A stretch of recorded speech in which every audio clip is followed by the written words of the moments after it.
Alright guys, that time of the week and we are back for some more Championship transfer rumours. Championship is back this Friday and I for one cannot wait. If you didn't see yesterday's prediction video for game week 1, make sure to go ahead and check that out. And also a quick shout out to the Patreon as well. If you want to get involved in this season's prediction league being run on the Ben HD channel, then head on over to the Patreon. Only costs a couple quid a month and the winner of that predictions league will be getting themselves £100. But we're back today to discuss all the latest transfer ongoings in the second tier. Let's just jump into it. So we finally had confirmation of Callum Britton moving from Blackburn to Middlesbrough. It's an undisclosed fee but believed to be worth in the region of 3.5 million. Obviously the right back was going into the last year of his contract at Ewood Park. Blackburn had tried to tie him down to a new contract earlier on, but this move seemed inevitable with how much Championship interest there was. Obviously earlier in the window we saw Derby pushing quite hard to get Britton. In the end it's Middlesbrough who have beaten them to the punch. I think this is a good deal for Borough, to be honest with you.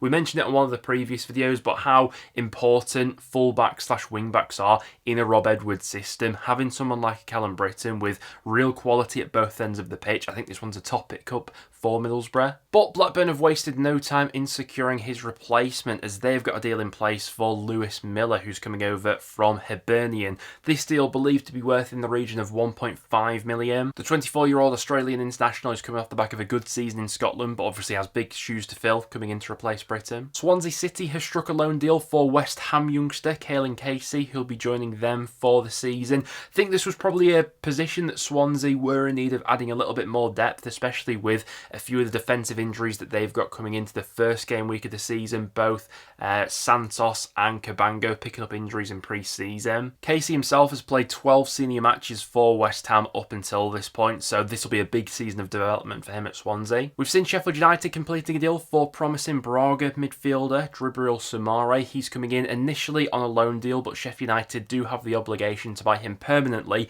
if they're promoted to the Premier League. He's 22 years old, coming in as a holding midfielder looking to fill the void that's been left by Vinny Souza. We've also had confirmation of Watford defender Ryan Porteous joining LAFC in MLS. Watford's set to bank a fee of around about 750k for the Scottish defender. Norwich have added another defensive midfielder to their ranks with the signing of Mirko Topic on a permanent basis. He's coming over from Portugal for a fee in the region of 3 million but could rise to 3.5 million with add-ons included. He's a 6'3" Serbian international. Playing in the middle of the park, he looks like he'll be well suited to Championship football. And speaking of Norwich, we've also had confirmation of them signing Jovan Makama coming over from Lincoln. Coming off the back of a decent season in League One where he got 7 goals and 6 assists last season. Norwich are paid in the region of 1.2 million to sign the 21-year-old. Looks like a very promising player who they'll be looking to develop over these coming years. And it's been rumoured for quite some time, but Hull midfielder Steven Alzate has completed his move to Atlanta United in MLS. Like I say, that one had been rumbling on behind the scenes for quite some time, but that one's now official. But as of recording, those are the latest done deals which have gone through in the Championship. Now without any further ado,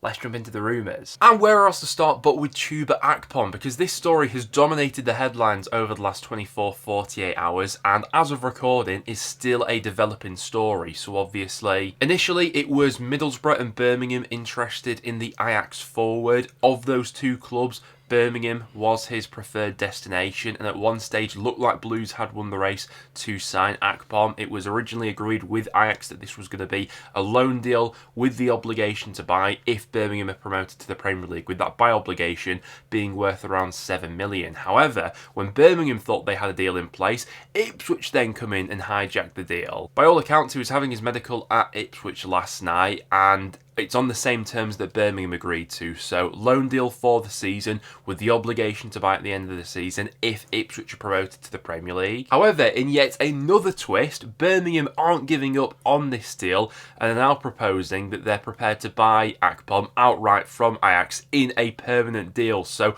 what impact that will have on things, we'll see today as this unfolds. What this does show though is, I mean, Birmingham are competing with the parachute clubs in terms of the player pool this summer. We knew that earlier on in the summer when that report from Sky Sports came out claiming that, you know, Birmingham would be competing with the likes of Ipswich, Southampton, Leicester for players this summer, and that's happened. Whoever gets Akpom though is getting a cracking player, and to add even more spice to the mix, it's Birmingham against Ipswich on Friday night, so that'll make that game even more tasty. Speaking of Ipswich, they're working quite hard at the moment. After the Hayden Hackney deal fell through, they've been working to secure the signature of Yensky.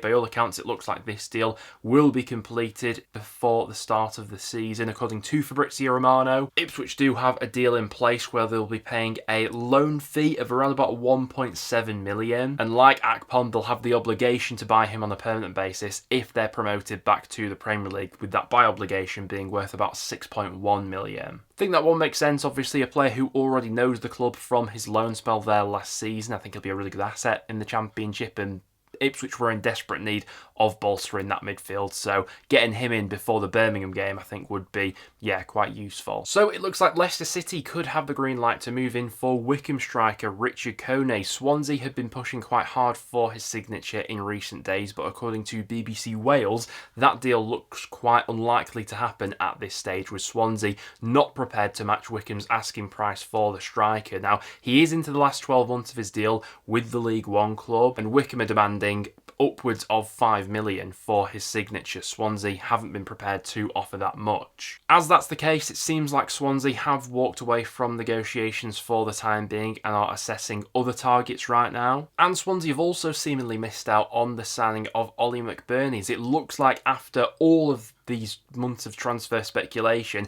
he is indeed on his way to signing for Hull City. Now, this one has dragged on for weeks and weeks now. Along with Hull, obviously, we've had Swansea links, Sheffield United, Ipswich at one stage were interested in McBurnie as well, it was reported. From a Hull perspective, this deal has always been held up by the EFL waiting to greenlight any potential deal and the terms that they could actually offer McBurnie, obviously because they're currently working under a transfer embargo. But according to the latest reports as of recording, a full deal with Hull is now in place, and I think that one could turn out to be a nice bit of business. I know that McBurnie isn't the most prolific of goal scorers, but with some of the wide players that Hull have, someone like McBurnie to gel them all together, bring people into play, I can see the logic behind it. And speaking of Hull City, they're also in advanced talks to secure a loan deal for Leeds United forward Joe Gelart, who obviously had a decent impact there while out on loan last season. It's no secret that Gelart doesn't have a long-term future in the plans at Leeds United, so they're willing to sanction any sort of deal that will get him off the books for the season. Considering all the hoops that Hull have had to jump through when signing players this summer, they really have got a few decent deals over the line so far. Kiefer Moore's deal to Wrexham has been completed according to multiple sources. As of recording, we're still waiting for official confirmation from the club, but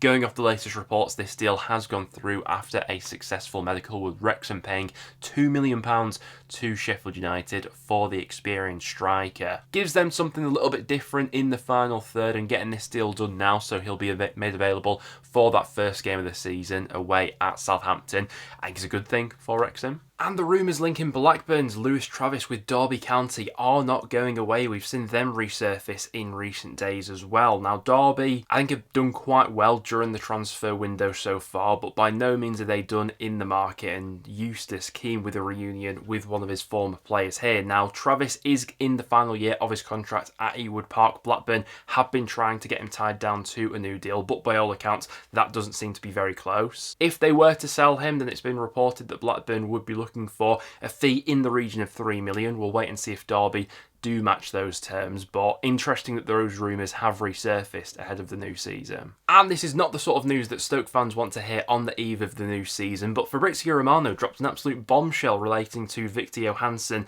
on social media the other day, claiming that the goalkeeper could leave in the next few days and weeks with interest from clubs in the Premier League. Now, West Ham have been mentioned as one of the clubs interested, but it's believed that they're currently exploring alternatives. Honestly, I don't think it comes as much of a surprise that there is Premier League suitors in for the Swedish shot stopper. He was outstanding in the Championship last season, preventing 14.4 goals. That's based on his post-shot expected goals, so how many goals a goalkeeper would be expected to concede. In terms of shot-stopping metrics last season, he was the best goalkeeper in the Championship. And I think it's probably fair to say without him, Stoke probably would have gone down last season. Losing a player as influential as that, obviously would be a huge hammer blow, but you'd imagine that Stoke would be in line to get a decent fee for him, unless there was some sort of release clause in his contract that we're not aware of at the moment. Wolfsburg have done a lot of their shopping in the Championship this summer, haven't they? And according to reports in Germany, they're now pushing for the signing of Coventry fullback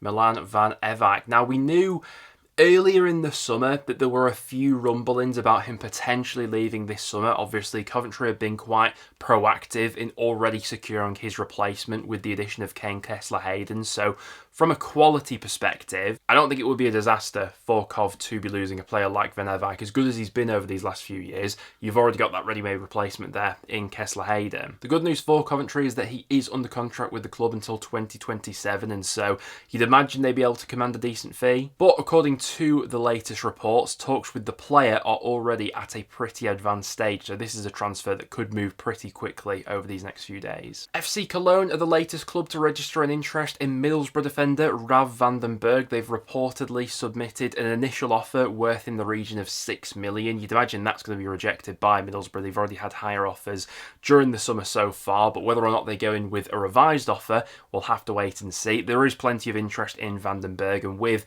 that amount of speculation, I'd be pretty surprised if he's still playing for them come the end of the window. But to be honest, I said the same about Hackney, and he's still a Middlesbrough player. It's been reported previously that Leicester midfielder Wilfred Ndidi does have a £9 million release clause in his contract, and it's now been reported by Sky that Besiktas are willing to trigger that release clause, although from the player's perspective, it's not yet clear if he'd be open to the move to Turkey. Along with Besiktas, you've also got Fenerbahce, who have been linked, along with a number of clubs from the Bundesliga as well, where potentially Ndidi would be a bit more open to move him. Once again, with a player like Ndidi, the amount of speculation right now, I'd be very surprised if he's still a Leicester player come the end of the window. Another potential departure from Leicester this summer could be James Justin. There's a bit of Premier League interest which has been drummed up in the 27-year-old in recent days, with both Everton and Leeds United supposedly interested. Now, from a Leicester perspective, we expect them to be a bit more busy in the second half of the window as they have been in the first, and with a bit more movement with players leaving, we expect a few more to be coming in as well. And it does look like Hosik will be moving on from Sheffield United this summer, another player going into the final year of his contract. Now, it's been reported by the BBC that Feyenoord have submitted an offer in the region of 15.6 million for the defender. However, Sky have reported that the potential deal in place is worth less than that 50 million figure that's been previously stated. According to the latest reports, it looks like a deal is close for the defender to be leaving Bramall Lane. That will obviously leave a big gap in their back line. A number of Championship clubs are interested in a loan deal for Liverpool's Lewis Kumas, who obviously spent last season out on loan with Stoke City. Certainly had his moments during that loan spell. According to reports, you've got the likes of Sheffield United, Norwich, Preston, Hull and Wrexham, who are all said to be interested in the youngster. Birmingham is still looking for some more defensive reinforcements between now and the end of the window, and they're currently the favourites to sign Ghanaian centre-half Terry Yegby, who's currently playing his football in Sweden for Wolfsburg. Now, it's been speculated that in order to complete a deal, Blues would have to pay anywhere from 2.5 to 5 million. Very interested if Birmingham are pursuing both that deal and a permanent move for Ben Davies as well, who was obviously on loan there last season. It looks like Oxford United have won the race to sign Spurs youngster Will Lancashire on loan for the season. He obviously spent the second half of last season on loan with West Brom, where he was in and out of that starting 11, made 4 starts, 7 appearances from the bench. Didn't score, but I think there's still a very promising player in there, certainly going off his level in youth football, which is absolutely exceptional. Oxford have been crying out for some more firepower all summer, and to get 2 striker targets over the line in quite quick succession is really good. Now I think they're just after a few more creative players. But there we have it, guys. That will now wrap it up for today's video. Thank you very much for tuning in. As always, if we missed off anything today, make sure to get it in the comments down below. Loads kicking off in the Championship right now, with the season set to start later this week. If you did go on to enjoy today's video though, make sure to drop a like and do subscribe if you are new around here. Apart from that, thanks for watching, and I'll see you all in the next one.